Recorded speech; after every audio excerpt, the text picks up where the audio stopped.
Hello बच्चों, good afternoon. मैं कविता तेवतिया आपके अपने चैनल नॉलेज की स्टोन में आपका वेलकम करती हूँ। आज का जो मेरा टॉपिक है बेटा वो डू और डज है।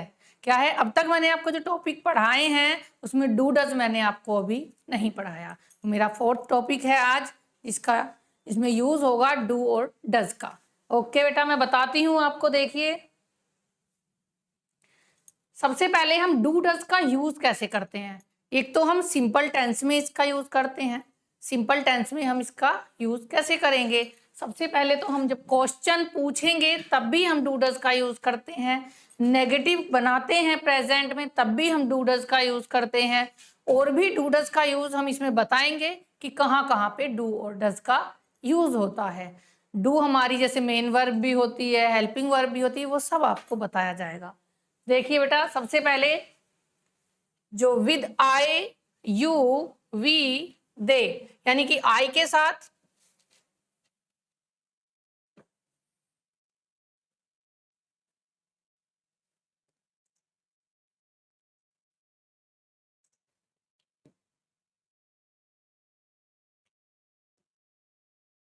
देखिए, आई के साथ, यू के साथ, वी के साथ, दे के साथ क्या आता है बेटा? इनके साथ में, इनके साथ में ये डू आता है, क्योंकि ये हमारा से यू प्लूरल में माना जाता है, वी भी प्लूरल में माना जाता है और दे भी प्लूरल में माना जाता है।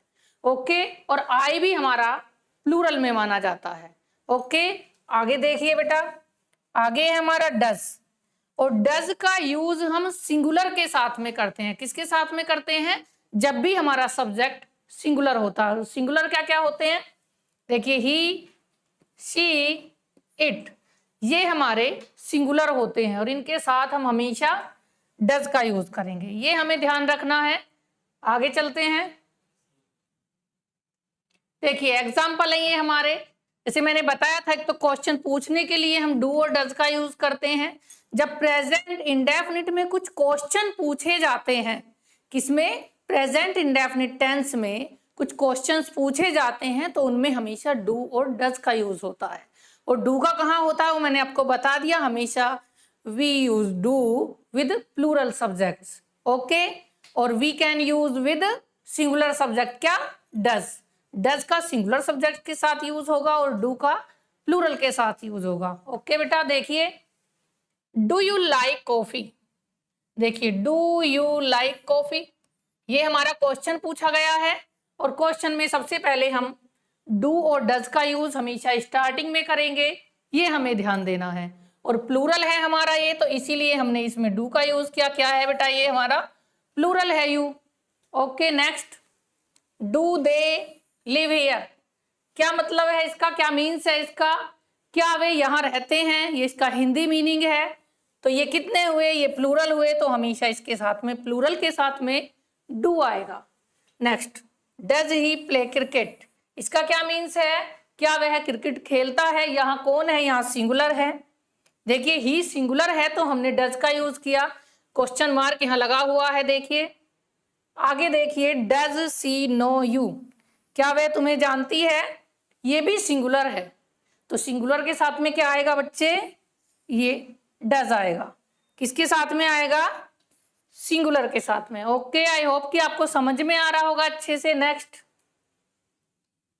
देखिए, एग्जाम्पल्स। अब नेगेटिव के वो हमने अब से पहले कौन से एग्जाम्पल्स आपको बताए थे? क्वेश्चन पूछने के, जिसमें हम क्वेश्चंस पूछते हैं प्रेजेंट इंडेफिनिट में, उसके एग्जाम्पल थे।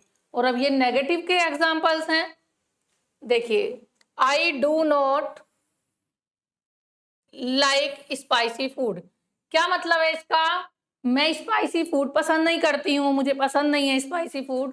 और ये हम शॉर्ट में ऐसे लिखते हैं, आई डोंट। इसको हम डोंट बोलते हैं, डू नॉट नहीं बोलते। जब भी हम इंग्लिश में कुछ बोलेंगे, डू डज का यूज करेंगे, इसके साथ में नेगेटिव हम बनाएंगे तो डोंट बोला जाएगा हमेशा। ओके, नेक्स्ट देखिए, we don't go to school on Sundays. यानी कि हम संडे के, जो भी संडे होते हैं, संडे इसमें बहुत सारे संडे दिए हैं, जो भी होंगे हम उसमें स्कूल नहीं जाते हैं, ये मीन्स है इसका। नेक्स्ट, ही डजंट,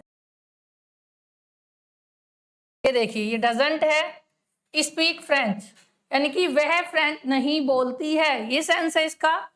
हमें तो देखना है कि डू और डज का यूज कहाँ पे होता है, वो देखना है बेटा आपको।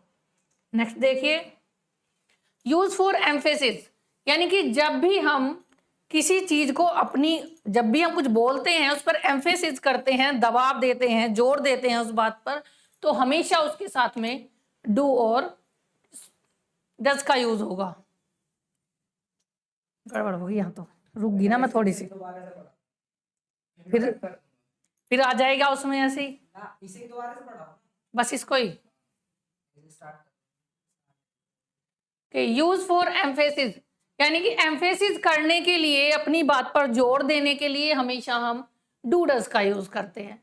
और हम कहाँ पे करेंगे, यानी कि when you want to strongly say something, जब भी हम कुछ स्ट्रांगली कहना चाहते हैं तभी हम डू और डज का यूज करेंगे। वो कैसे करेंगे वो मैं आपको बताती हूँ। Example, I do like your dress, क्या हुआ बेटा, ये फॉर एम्फेसिस। देखो एम्फेसिस मैंने बता दिया जोर देने के लिए। I do like your dress, मैं तुम्हारी ड्रेस पसंद करती हूँ, ये सेंस है इसका। तो हमने क्या यूज किया इसमें, डू का यूज किया। Okay, she does work very hard, वह बहुत कठिन परिश्रम करती है, जो वर्क करती है वो कठिन करती है, हार्ड करती है, ये मीनिंग है इसका बेटा।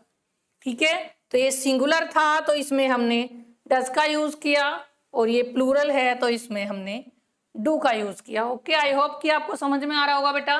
नेक्स्ट देखिए, नेक्स्ट हमारा जो है वो मेन वर्ब। देखिए डू हमारा मेन वर्ब भी होती है और हेल्पिंग वर्ब भी होती है। कहाँ कहाँ बताया मैंने डू का यूज, एक तो एम्फेसिस करने के लिए, क्वेश्चन पूछने के लिए, नेगेटिव बनाने के लिए, और एक मेन वर्ब भी होती है और हेल्पिंग वर्ब भी होती है, वो मैंने आपको बता दिया। और मेन वर्ब कैसी होती है, जैसे डू मीन्स करना होता है।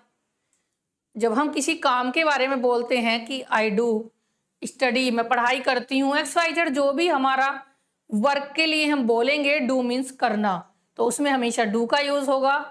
इसके बाद एक हेल्पिंग वर्ब भी होती है हमारी, जो मैंने अब से पहले आपको बताई है, जिसमें क्वेश्चन भी पूछा जाता है। देखिए, I do my homework every day, मैं रोजाना अपना होमवर्क करती हूँ। ओके, नेक्स्ट देखिए, she does yoga in the morning, वह मॉर्निंग में योगा करती है, ये मीनिंग है बेटा इसका। आई होप कि आपको समझ में आ रहा होगा बेटा।